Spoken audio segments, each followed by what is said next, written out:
வந்து பாய் வீட்டு குஸ்காவும் சரி, பாய் வீட்டு பிரியாணியும் சரி ரொம்பவே டேஸ்டியாக இருக்கும். அதே போல் எப்படி செய்யுதுன்னு சொல்லிட்டு நம்ம பார்க்கலாங்க. அதுக்கு பார்த்திங்கன்னா நான் 1/2 கிலோ அளவுக்கு நான் அரிசி எடுத்து வச்சுருக்கேன்.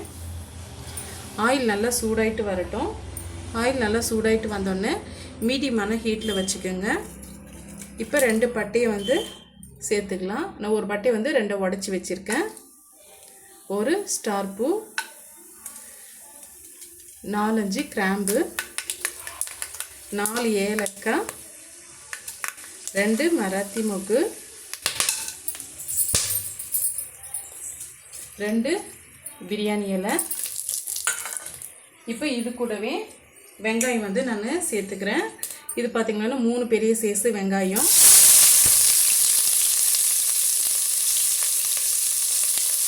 4-5 பச்சை மிளகாய்.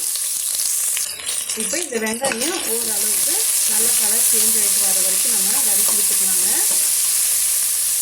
இந்த சமயத்துலேயே நீங்கள் நெய் கூட ஆட் பண்ணிக்கலாம், நல்லா வாசமாக இருக்கும். 1 டீஸ்பூன் அளவுக்கு நான் நெய் வந்து சேர்த்துக்கிறேன்.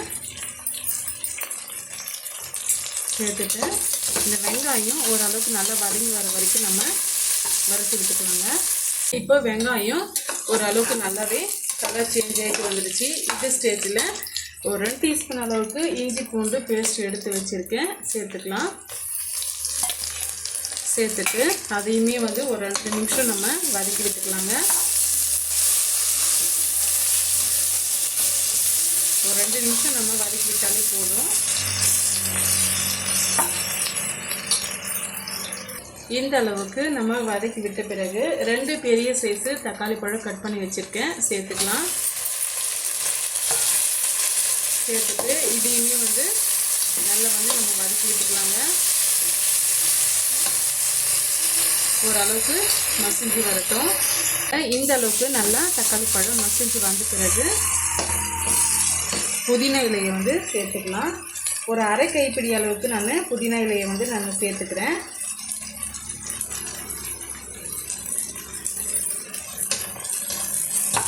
சேர்த்துட்டு ஒரு 2 நிமிஷம் இதை நம்ம வதக்கி விட்டுக்கலாங்க. இப்போ மீடியமான ஃப்ளேமில் வச்சுக்கலாம். இப்போ தனி மிளகாய் தூள் வந்து ஆட் பண்ணிக்கலாங்க. நம்ம எந்த கலரும் சேர்க்க வேண்டியதில்லை.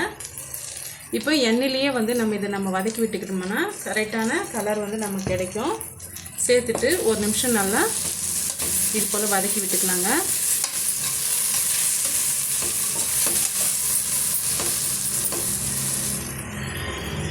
இப்போ இது கீழே வந்து அடி பிடிக்காமல் இருக்கிறதுக்காக ஒரு 2 டீஸ்பூன் அளவுக்கு நான் தண்ணி ஆட் பண்ணிக்கிறேன்.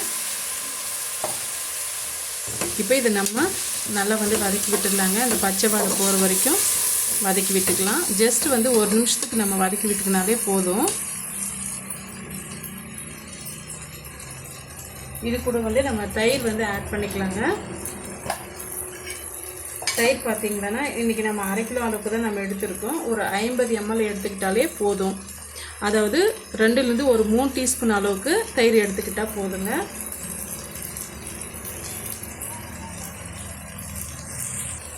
இப்போ இது நல்லா வந்து கலந்து கொடுத்துக்குங்க.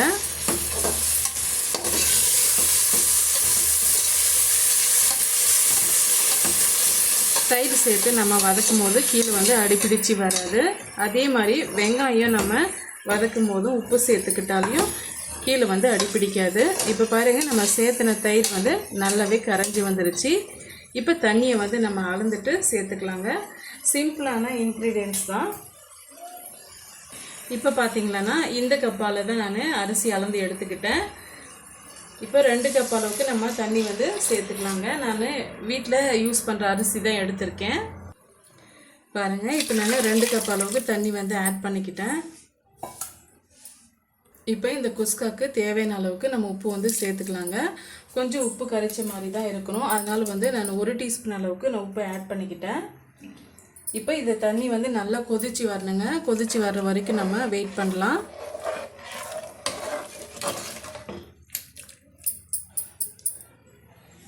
இந்த மாதிரி ஸ்டேஜில் ஒரு முறை நல்லா கலந்து கொடுத்துக்கிட்டு உப்பு காரம் வந்து கரெக்டாக இருக்கான்ட்டு செக் பண்ணி பார்த்துக்கோங்க. நம்ம சேர்த்துருக்க அளவு வந்து கரெக்டாக இருந்தது. இப்போ ஊற வச்சிருந்த அரிசியை தண்ணியெல்லாம் வடிகட்டிட்டு சேர்த்து விட்டுக்கலாங்க.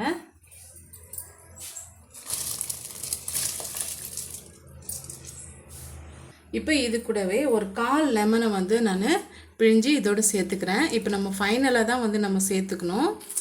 அப்போ தான் வந்து நமக்கு உதிரி உதிரியாக வந்து ரைஸ் வந்து கிடைக்குங்க. சேர்த்துட்டு ஒரு முறை நல்லா கலந்து கொடுத்துட்டு இப்போ குக்கர் மூடி போட்டு 2 விசில் வர வரைக்கும் நம்ம வேக வச்சு எடுத்துக்கலாங்க. ஒரு முறை இப்போ நம்ம லெமனை சேர்த்துருக்கிறதுனால நல்லா வந்து ஒரு 2 நிமிஷம் நல்லா கலரி கொடுத்துக்குங்க. குக்கர் மூடி போட்டுடலாம். இப்போ மீடியமான ஹீட்டில் வச்சு ஒரு 2 விசில் வர வரைக்கும் நம்ம குக் பண்ணி எடுத்துக்கலாங்க. 2 விசில் வந்த பிறகு பார்க்கலாம். 2 விசில் விட்டு எடுத்துக்கிட்டேன். எவ்வளோ உதிரி உதிரியே நமக்கு ஃப்ளைன் குஸ்கா வந்து ரெடி ஆகிடுச்சுங்க. இப்போ நம்ம சர்வ் பண்ணிக்கலாம். சுட சுட பாய் விட்டு ஃப்ளைன் குஸ்கா வந்து ரெடி பண்ணிட்டுங்க. இதே மெத்தடோடு நீங்கள் செய்து பாருங்கள்.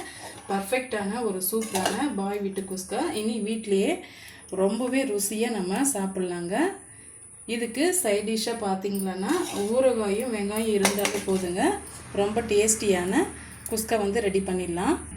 இந்த குஸ்கா ரெசிபி கண்டிப்பாக உங்களுக்கு பிடிக்கும்னு நினைக்கிறேன். பிடிச்சிருந்தால் மறக்காமல் சந்திக்குட்டி சேனலுக்கு சப்ஸ்கிரைப் பண்ணுங்கள், லைக் பண்ணுங்கள், ஃப்ரெண்ட்ஸ் அண்ட் ஃபேமிலியோடு நிறைய ஷேர் பண்ணுங்கள். தேங்க்யூ.